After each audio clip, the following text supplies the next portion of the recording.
سلااوتان لەبێت بینەرانی خۆشەویستی تەلەڤیزیۆنی کۆمەڵا ئەم کاتە و هەموو کاتێکی ژیانتان باش هیواداری لە هەر پێیان ساغ و سلامەت بن.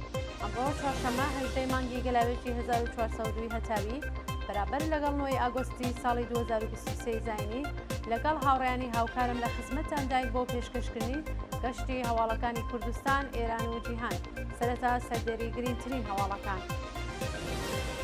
کۆبوونەوە و ناڕزایەتی کرێکارانی مخابرات لە ورمێ، سوتاندنی دەیان هێکتار لە دارستانەکانی سنە و کرماشان، دەست بەسەرکردنی چالاکێکی مەدەنی خەڵکی شاری سەردەشت، دەستپێکردنەوەی ناڕزایەتی کرێکارانی نەساجی بروجێر، کۆبوونەوەی کرێکارانی بیناسازی تکنیکی هێڵی ئاسنی عێراق، سەپاندنی سزای 9 ساڵ زیندان بۆ سەر شارۆخ ئەحمەدی و سیامەل ئیبراهیمی.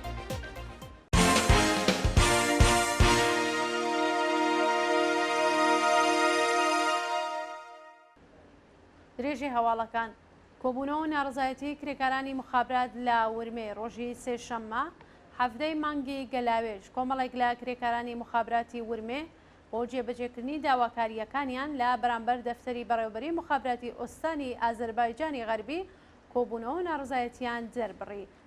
بە پێی راپۆرتەکان کرێکارانی مخابراتی ورمێ بەهۆی دواکەوتنی حەقدەستەکانیان و جێبەجێ نەکردنی حەقی بیمە لە بەردەم دەفتەری بەڕێوەبەری مخابراتی ئۆستانی ئازەربایجانی غەربی کۆبوونەوە و خوازیاری جێبەجێکردنی داواکاریەکانیان بوون. سوتاندنی دەیان هێکتار لە دارستانەکانی سنە و کرماشان ڕۆژی سێشەممە 17 مانگی گەلاوێژ ئاگر بەر بووە دارستانەکانی ئاویێری شاری سنە و هەروەها داڵەهۆی شاری کرماشان. لە درێژەی ئاگرکەوتنەوە لە دارستانەکانی کوردستان تا ئێستا دەیان هێکتار لە دارستانەکانی داڵەهۆی سەر بە شارستانی کەرەن لە پارێزگای کرماشان و دەوروبەری شاری سنە تووشی زیانێکی زۆر بوون.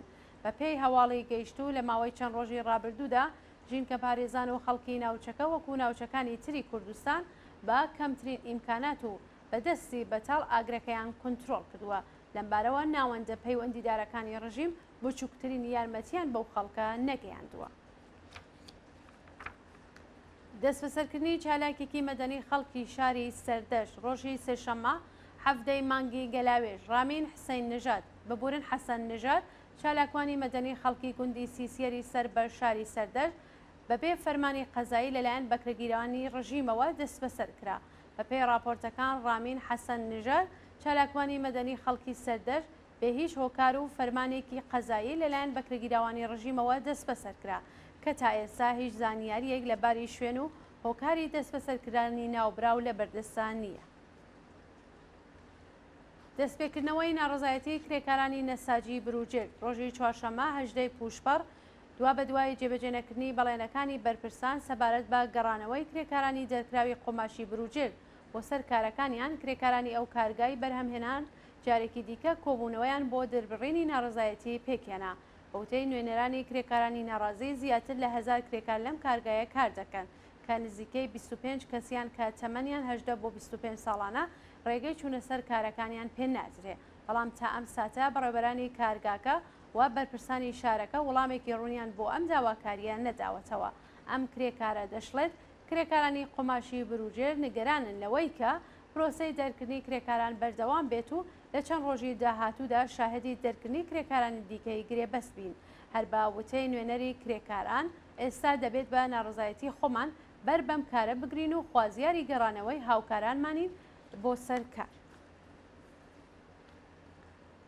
کۆبوونەوەی کرێکارانی بینەسازی تکنیکی هێڵی ئاسنی عێراق ڕۆژی چوارشەممە 18 پوشپەر کرێکارانی کار لە هێڵەکانی بینەسازی تکنیکی قەزای عێراق بۆ ناڕزایەتی دەربڕین بەرامبەر بە وەرنەگرنی پاشەکەوتی حەقدەستەکانیان کۆبوونەوەیان ڕێکخست. بە پێی راپۆرتەکان ئەو کرێکارانە کە لەژێر بەرپرسیارەتی کۆمپانیایەکی بەڵێنەدەر بە تۆماری زیاتر لە 15 ساڵ لە یەکێک چاکردنەوەی هێڵە ئاسنی عێراق کار دەکەن هێشتا نەیانتوانیوە تا بە ئێستا موچەکانیان وەربگرن.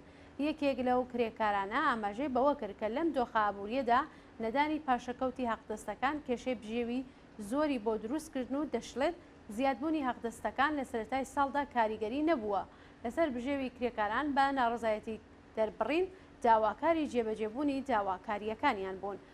هەر بۆیە زیادکردنی حەقدەست یەکێکە لە داخوازیە سەرەکیەکانی کرێکاران.